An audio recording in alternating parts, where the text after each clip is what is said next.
Okay, Andrew.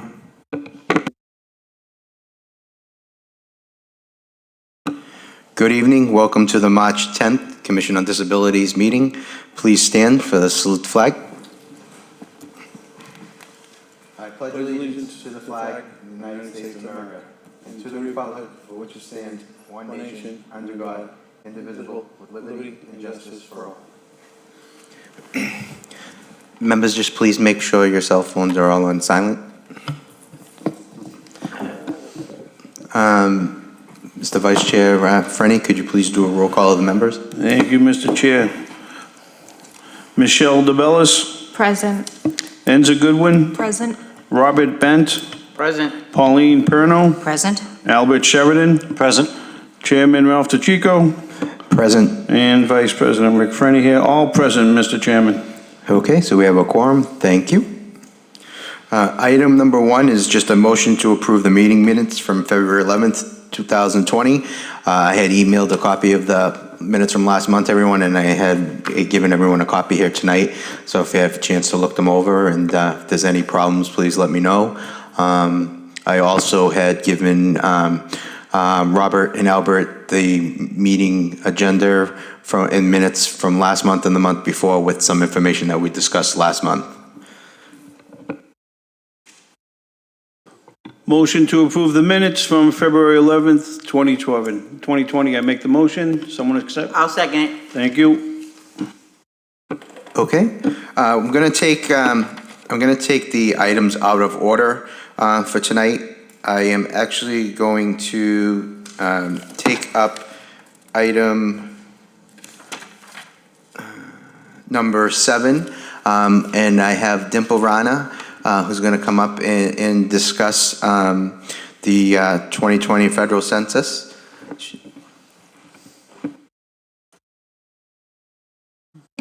Good evening, everybody. Good evening. Thank you for giving me the opportunity to come talk to you about the 2020 census.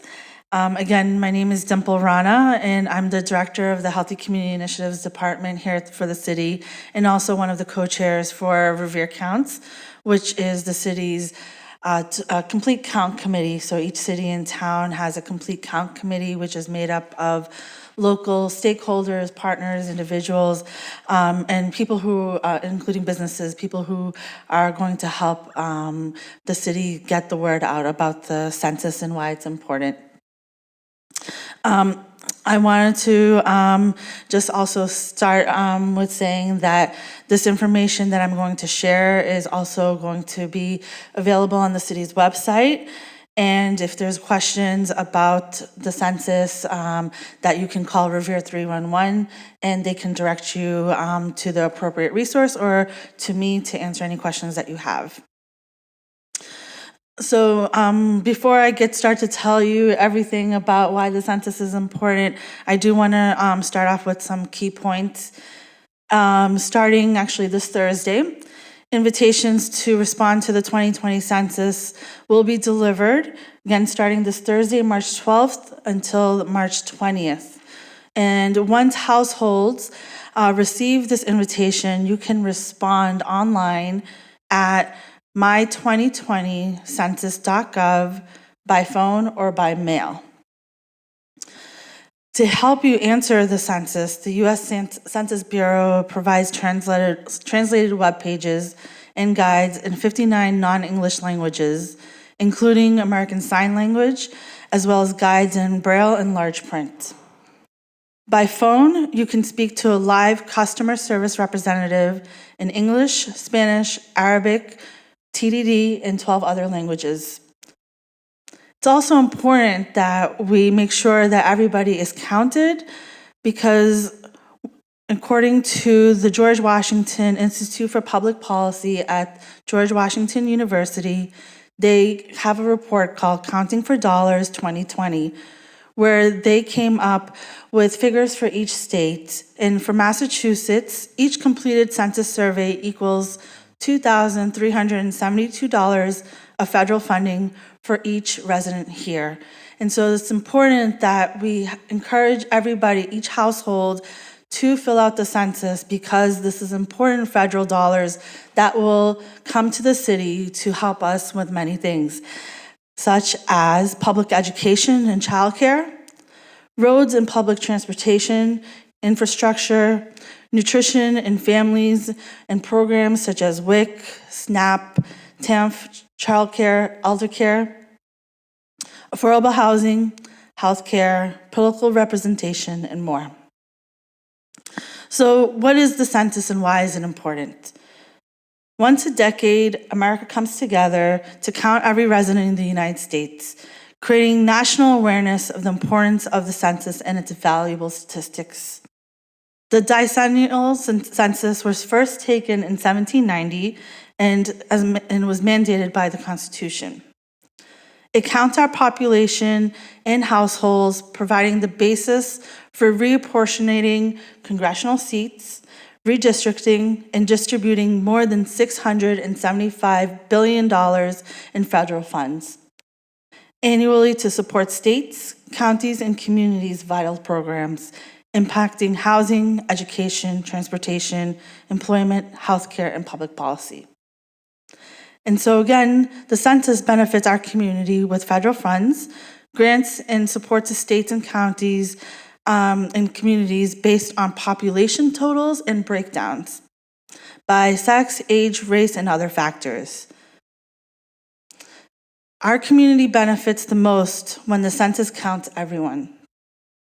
People in our community use the census data in all kinds of ways, such as residents using the census use the census to support community initiatives, including involving legislation, quality of life, and consumer advocacy. Businesses use Census Bureau data to decide where to build factories, offices, and stores, and that these create jobs. Local government officials use the census to ensure public safety and plan new schools and hospitals. Real estate developers and city planners use the census to plan new homes and improve neighborhoods.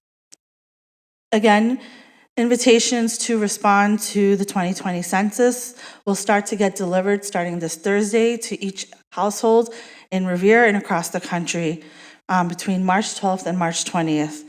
On the invitation, there will be a code inviting you with instructions to do the census online or by phone. You will need this code in order to do the census. And counting an increasingly diverse and growing population is a massive undertaking, and so we need everybody's help in doing this. And ultimately, the success of the census depends on everyone's participation. So I thank you again for having me here to talk about the census, and let's keep talking about the census and making sure that everybody here in Revere is counted. Thank you. Thank you. Does anyone have any questions before I make some points? So just to clarify for anyone that's watching, legal status does not play a role in this, so it should be encouraged that our immigrant population does participate, correct? Correct. That's a great question. And at the same time, where we offer different languages through, well, under the umbrella of Parks and Rec through the high school, at night, would there be opportunity for it to be done while they're taking English classes or other language classes? Yes, so let me answer your first part. The census is safe and confidential, and it's also easy to take. The information collected is not shared with any other federal agency, not with landlords, not with any other institution where your information will be compromised. The U.S. Census Bureau takes the information and locks it away for 70 years once it's collected, and so that cannot be accessible by anyone except for the U.S. Census Bureau. And that, again, that information will not be shared. There is no citizenship question. There's 10 questions, and they're asking about your household to count how many people are in your house. That includes sharing birth dates and ages, but again, that's to help to collect the data, but they're not asking for your social security number. So thank you for asking that question. One of the things that the Revere Counts Committee is doing is that we're setting up questionnaire assistance response centers all across the city. We're going to have the schedule up on the city's website in the Revere Counts webpage. But we will have a dedicated computer at the library where people can take the census. We'll also have a kiosk in the main floor at City Hall. We'll be attending as many events around the city as possible. We'll have Mobile City Hall with us. We'll have iPads also available for people to take the census on site. So we're definitely going to have that available as many times as we can. And especially for those who do not have a computer. So you can take the census again online on a desktop. You can also take it on your phone, and you can also call in and take the census as well. Anyone else have any questions or comments? I just have a real quick question for you. What about people, families, individuals who are transient coming into Revere and moving out rather quickly? How are those folks factored into all of this? Because I know that there are families just in my neighborhood, I'll see them for 2 weeks, 3 weeks, and then I don't see them again. And so is there some kind of a safety net that's going to help to include all those folks while they're living in Revere, or whether they're living or staying permanently? Yes, the U.S. Census Bureau has a plan for that, and they are going to be doing a homelessness count as well. I want to say the week of March 22nd. And they're also asking that if you're a transient person, that wherever you are at that moment, to take the census at that location. So they will be reviewing any duplicates once their information is coming into them. Also, every Monday starting on March 22nd, each city and town will also start to receive a report from the U.S. Census Bureau, just showing where the online applications are coming in and where they're missing. And so that way we can work with all of our complete count committee members in actually doing outreach in those specific areas to make sure that people know that the census is happening, and U.S. Census Bureau staff will also be in those areas with their devices to help people to take their census. Any other member have any questions or comments?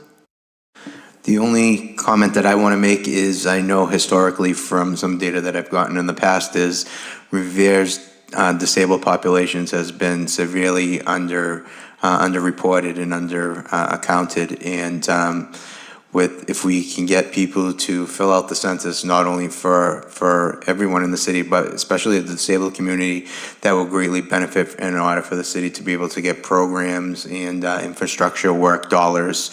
I wasn't sure if you had mentioned for every census that gets turned in, what that dollar amount turns into? Yes, that dollar amount, according to the George Washington University of Public Policy, Institute for Public Policy, is $2,374.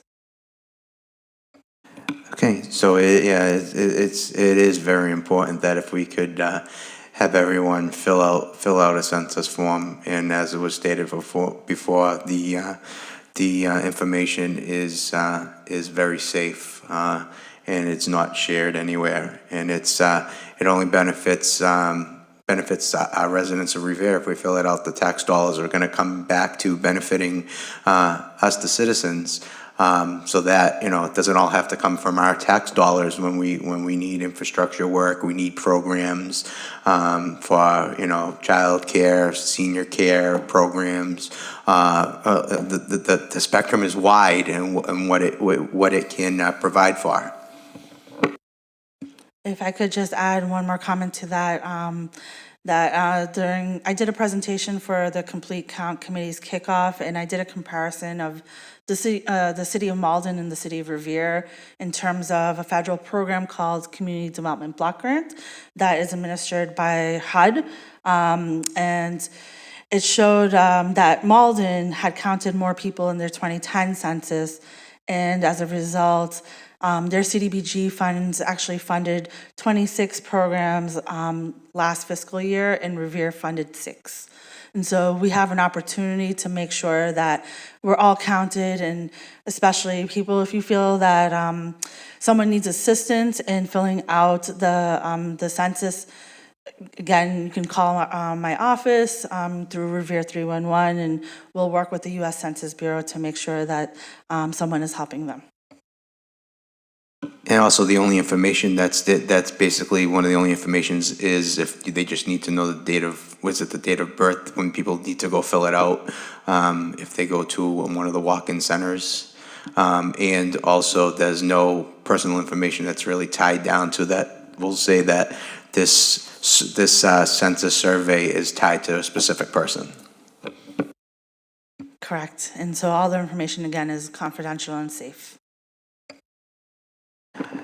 Thank you. I appreciate you coming up and sharing that information. I'm glad we had you come up, and we just really need to stress to the disabled residents and families in this community to please pass on the word and have everyone fill out the censuses, because I believe we are grossly underrepresented.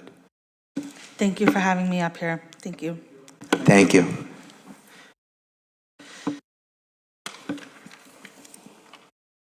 Back to the regular order of the items. Item number 2 was the Coda Commission on Disabilities Alliance monthly conference call meeting from Wednesday, March 4th, 2020.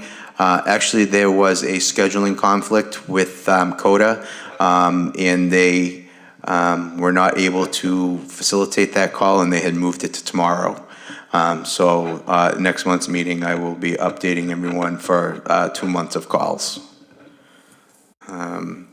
Item number 3, I'll pass it on to either Enza or Michelle, and I'm not sure if you have anything else that you want to add that I may have forgotten to put in there. Tomorrow night, CPAC will host an open forum from 6 p.m. to 7 p.m. at the Garfield Community Center. This will be an opportunity for parents of children and young adults to share any questions, comments, or concerns with our CPAC volunteers. At 7 o'clock, we will then shift our focus to our third annual Walk for Autism, which is slated to take place Saturday, April 4th, from 11 a.m. to 1 p.m. at the Revere High School Field House. So again, we're hoping if you're watching this meeting tonight, or if you look online, that you save the date for our third annual Walk for Autism on Saturday, April 4th at the high school field house. We're planning on lots of great entertainment, and more information will be shared soon. And as always, we could use volunteers and donations. Anyone have anything else that they would like to add, or any questions or comments?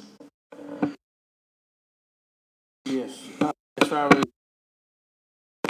Yeah, I just like to add a couple events. Our friends at Uno's over in Revere have announced that April 18th from 10 to noon is they're going to have an autism superhero lunch.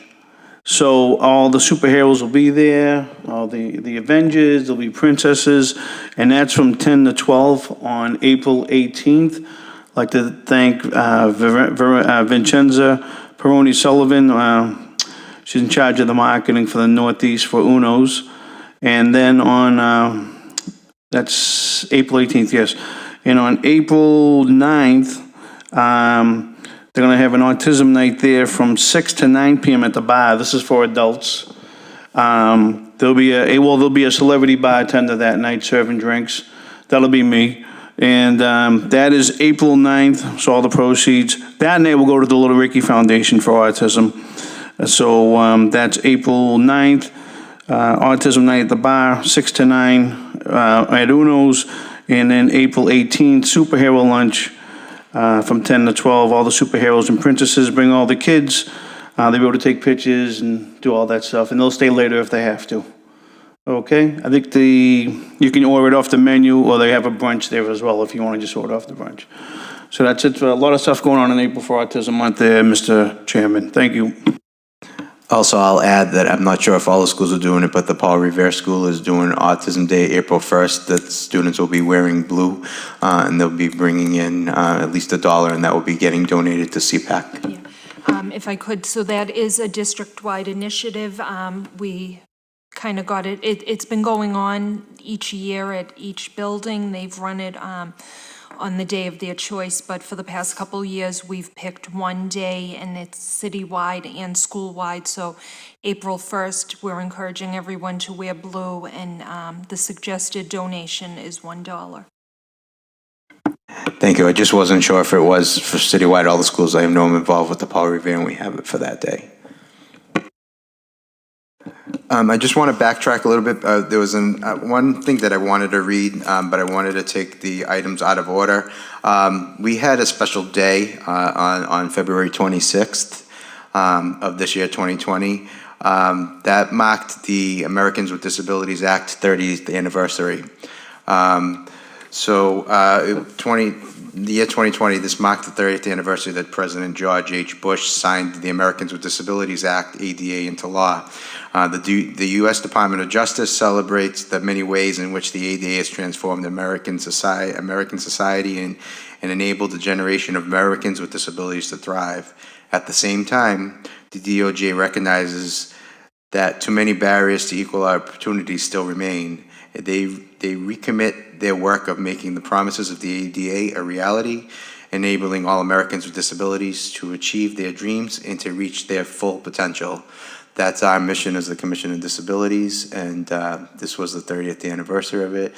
That was spearheaded by President George W. Bush 30 years ago, so it was the 30th anniversary of this year. So I just wanted to put that out there. Okay. Item number 4 is the current HP signs that are installed throughout the city of Revere. That I've been getting some misconceptions and phone calls from people, and I won't say harassment when signs are coming down. There are certain signs, there's a procedure that needs to be done when HP signs go down, and I stated here that, you can notify us, but it needs to be in an email format. And what happens is most of the signs that do come right down right away is from a family member that is calling us, letting us know that their family has deceased, who the sign was for, and that's why those signs come down immediately. But when another resident reports a handicap sign that they don't believe should be in use or should be coming down, we need that in an email format to the Commission on Disabilities, so we have notification that we can send to the Traffic Department and Traffic Commission. The Commission on Disabilities acts as a partner for the Traffic Commission to facilitate all the paperwork and keep everything in order for them. We do not have control of taking signs down and putting signs up. That's a misconception that's out there. We just try and facilitate to keep everything in order for them. So when we get phone calls that a sign is coming down or a sign has gone up, why are you approving it? Commission on Disabilities does not approve it. We just facilitate the paperwork, get all the information. If they're following the ordinances and the pictures, and we transfer that over to the Traffic Commission, and there's a procedure, and I sit on the Traffic Commission meetings for that. So that is how it is. So if anybody wants to report a handicap sign that they don't feel is in use or should not be there, it needs to be done in email format to the Commission on Disabilities by themselves, or they can have someone do it. I know Councilor Ira Novoselsky sends them to me, that he gets from residents or himself, and then what happens is that gets reported to the Traffic Commission, or if it's a family member that I find out that is a family member, when I call them back and their address is there, that their family member is deceased, that sign can come down immediately. For reasons of, a family member has passed away, they really don't want to see the handicap sign still in front of their house when they're either their parent or relative has passed away in that house. It's just a remembrance that they don't need to see on a daily basis. So I would appreciate it if people do understand that. So I just don't know if anybody has any questions or concerns on that, but there's a misconception that the Commission on Disabilities is in charge of getting signs put up and taken down, where all we are is we act as a facilitator in between the Traffic Commission. No questions or anything on that? Okay. Next is item 5, is an update follow-up from last month's meeting discussions regarding the HP spots, parking spots in front of Harry Del Russo Stadium. I received a few emails on that this week from the mayor's office, and Michael Kesselman, who is in charge of a lot of the development in Revere, and they are in the process of taking care of that. The design has been done. The money is going to, I believe, be coming out of, let's see where it says here. I believe, a child safety funds. So that is in the process of getting done so that there'll be handicapped parking spots in front of Harry Della Russo Stadium. Like, I believe it was an oversight that it hasn't been done. So the letter, I had sent a copy to the mayor's office. I believe I sent a copy to all the commission members, so you saw that letter. So that was good that we did that, and hopefully we'll get done before graduation. If not, there's several other suggestions that I had put in that letter. But They didn't give you a timetable? they're going to be working on it, yeah, as they're going to keep me updated. So, I believe they're just working on executions of a contract. So How many spaces? that, I'm not sure on the amount of spaces, but that's all in the plan. I'm sure I can get that information, but I was just curious. I believe it's probably going to be at least 4 or 5 spaces there. I believe so. Thank you. Yeah, it's going to be similar, I think, to the size of the, I don't know if it's going to be as big as the islet in front of the Susan B. Anthony Whalen School. Maybe half the size of that, because I believe that's what, I haven't seen the design, but that's what we talked about a couple of years ago. But I had sent some emails to Mike to follow up and keep me updated on that. But at least we know it's in the process. Okay. Item number 6 is just an update and follow-up from last month's meeting, discussions regarding establishing the Disability Parking Program by adopting the state statute, Chapter 40, Section 22G. I'm still waiting for some information on that, but I just wanted to update, make sure that everybody did see the letter. I had sent all the commission members the letter. I had Vice Chair Rick Fernie helped me on that. If there was any questions about that letter, I think it was pretty, covered everything on the spectrum that we discussed about funds for that, also with the handicap signs near commuter stops and so forth, and possibly seeing if we could install the 2-hour limits that I had clarification from the MOD that it can be done if we establish that in our city ordinances, because it is part of the MOD that it can be done as long as we adopt it. Also, for discussions, if we could also have discussions on raising the handicap parking violation fees. We just really have to crack down on people that don't have handicap placards, parking in handicap spots, also parking on the ladder spots. We keep getting them everywhere, and it's, now snapping pictures of them. And pretty soon I'll make a collage so everybody can see how many people are parking in the laddered spots, thinking that, oh, that must be a spot designated for me because it's laddered. It's not. That laddered spot is in between handicap spots, so someone has the ability that has a wheelchair or a walker, they can have access to get in and out of their vehicles. It's not a privileged spot for somebody to park in.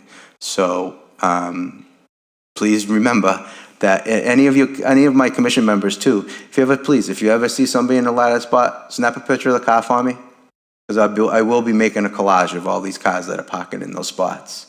Maybe the way to get it is to shame them. Why are they putting themselves in another person's spot? So I don't know if anybody has any comments or anything on that. Well, Mr. Chairman, perhaps they should have these individuals that are violating do some community service to help the individuals that they've violated. Yeah.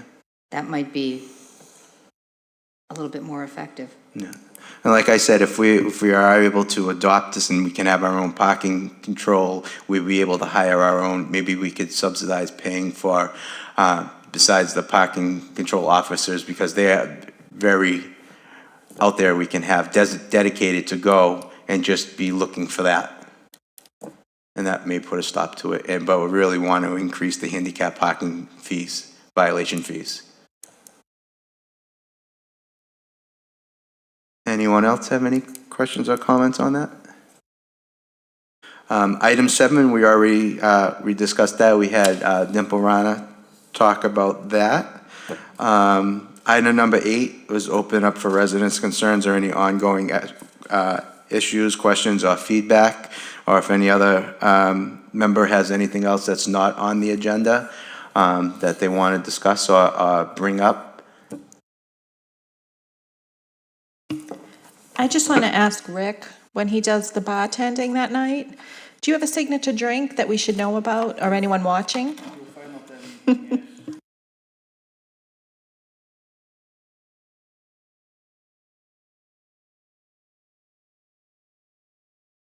We'll call it the Blue Autistic Special. No, I got it, the Big Ricky. Yeah. Come on and It's get the going to be Big a Blue Ricky. Hawaiian. Blue for autism. It's 22 ounces of fun. There you go. There you go. I also just wanted to make note that the city has sent out to the department heads to go over the next year's fiscal year 2021's budget. Not that our budget really is anything to write home about, but in the process of doing that, and they give us our goals for the upcoming year, and of course one of the goals is the parking patrol program 22G, getting that adopted, and a few other things. Once I have that, I will share that with everyone. Next I have, so if anyone else have anything else that they wanted to share?